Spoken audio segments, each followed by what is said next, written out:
Perkenalkan, nama saya Afranus Migu, nomor regis 14118066. Tugas ekologi tumbuhan tentang ketergantungan dalam ekosistem. Ketergantungan dalam ekosistem merupakan ketergantungan hidup tumbuhan terjadi secara kompleks, mirip dengan ketergantungan hidup yang terjadi dalam masyarakat manusia dengan segala bentuk kelas sosial mereka. Golongan ekologi tumbuhan yang mengalami ketergantungan hidup disebut Siliciae.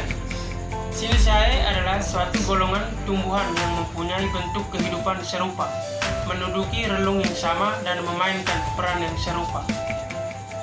Siliciae juga didefinisikan sebagai kumpulan individu-individu spesies yang secara ekologi memiliki tuntutan kebutuhan hidup serupa pada suatu habitat, meskipun secara taksonomi individu spesies tersebut berbeda. Di dalam kehidupan ekosistem, terdapat saling ketergantungan antara satu spesies tumbuhan dengan spesies tumbuhan lainnya. Misalnya, dalam hal naungan air, hara, mineral, dan relung, sehingga keterkaitan atau ketergantungan antara satu tumbuhan dengan tumbuhan lainnya dapat saling menguntungkan, juga dapat saling merugikan atau mematikan. Adapun contoh bentuk hubungan ketergantungan tumbuhan antara lain. Yang pertama, epifit. Epifit merupakan semua tumbuhan yang menempel dan tumbuh pada tumbuhan lain untuk mendapat sinar matahari dan air. Yang kedua, tumbuhan parasit. Tumbuhan parasit adalah tumbuhan yang hidup menempel pada tumbuhan lain dan mengambil makanan dari tumbuhan. Tumbuhan parasit dapat digolongkan menjadi dua, yaitu tumbuhan semi parasit dan tumbuhan parasit sempurna. Tumbuhan semi parasit yaitu tumbuhan parasit yang hidup dengan suplai sebagian makanan dari inangnya dan sebagian dari fotosintesis yang dilakukan oleh tumbuhan parasit itu sendiri. Yang kedua, tumbuhan parasit sempurna, yaitu tumbuhan parasit yang hidup sepenuhnya bergantung pada suplai makanan dari tumbuhan inang, bahkan dapat merusak tumbuhan inang dengan cara memakan jaringan dan melepaskan racun. Yang ketiga, mikrozia. Mikrozia merupakan bentuk hubungan simbiosis mutualisme antara cendawan dengan perakaran tumbuhan. Berdasarkan cara menginfeksi pada akar tumbuhan inang, mikrozia dikelompokkan ke dalam 3 golongan, yaitu ektomikrozia, endomikrozia, dan ektendomikrozia. Yang keempat, nodul akar. Nodul akar atau bintil akar adalah bentuk simbiosis mutualisme antara bakteri Rhizobium. Yang kelima, tumbuhan pencekik.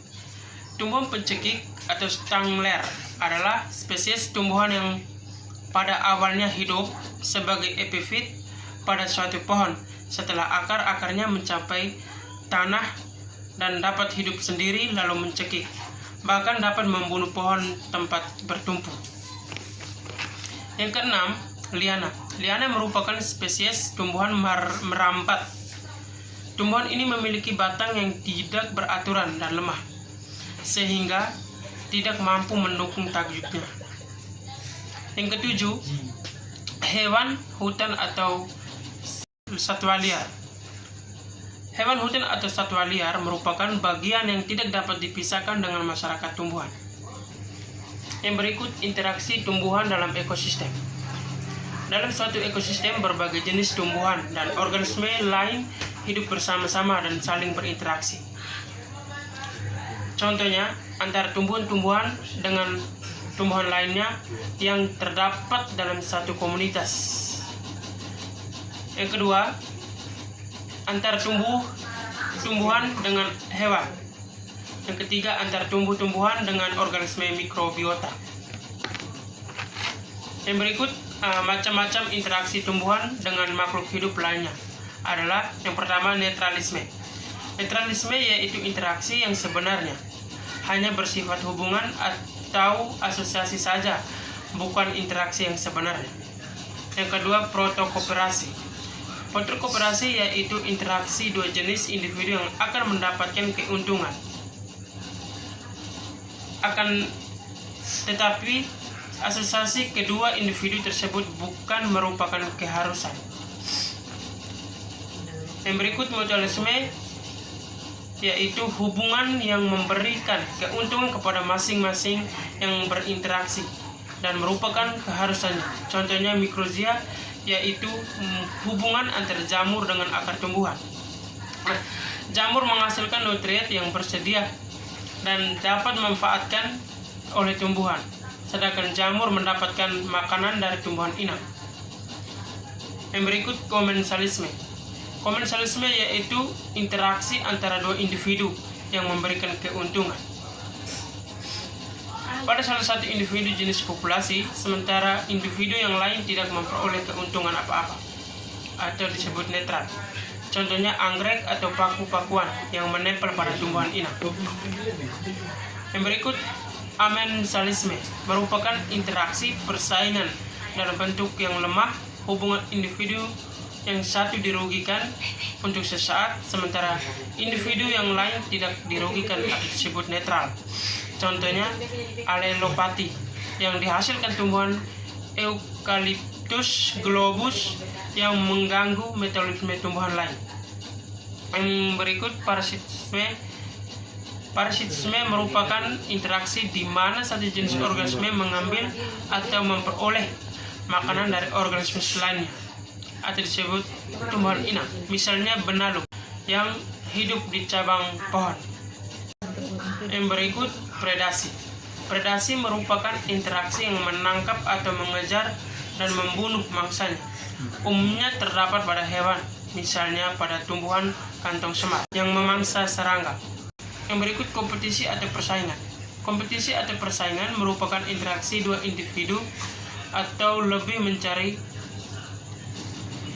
atau berusaha mendapatkan sumber makanan, atau disebut habitat sinar matahari dan nutrien yang sama. Yang berikut, siklus air. Gudang air terbesar di alam adalah samudra, akan tetapi masih banyak gudang-gudang air lainnya di permukaan bumi yang berupa badan-badan perairan seperti danau, rawa, waduk, dan sungai.